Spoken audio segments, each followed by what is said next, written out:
80 సంవత్సరాలు దాటిన ప్రతి పౌరుడికి పోస్టల్ బ్యాలెట్ ఇస్తారు. అందుకోసం వృద్ధులైనటువంటి వాళ్ళు పోలింగ్ స్టేషన్కి వెళ్ళక్కర్లేదు. మీరు వాళ్ళకి సాయం చేయండి.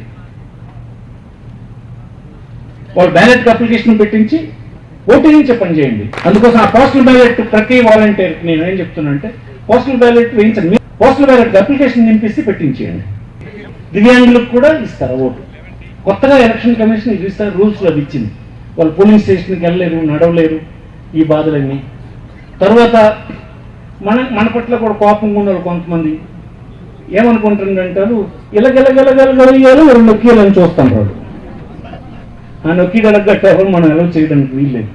అవసరమైతే మీరే ఏజెంట్లుగా లోపల కూర్చోవలసి వస్తుంది. జ్ఞాపకం పెట్టుకోండి, మీకు అప్డేట్ లేదు, ఆ బ్యారియర్స్ ఏం లేవు.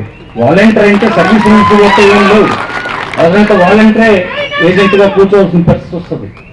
అది కూడా మేము ఆలోచన చేస్తున్నాం. వాలంటీర్ సార్ ఏ రకమైన ప్రతిఫలం ఆశించినటువంటి ఒక స్వచ్ఛంద సేవకుడు. నేను ఎలాగో నువ్వుగా అంతే. అందుకోసం నీకు అలాంటి సర్వీస్ రూల్స్ గట్రా నీకేం అడ్డు రావు. అందుకోసం అవసరమైతే చూడాలి. దొంగ ఓట్లు వేసేస్తాం, ఈ ప్రభుత్వానికి కన్నం పెట్టేస్తాం అనే వాళ్ళు ఎవడైనా ఉంటే వాళ్ళ ఆటలు పప్పులు ఉడకవు అన్న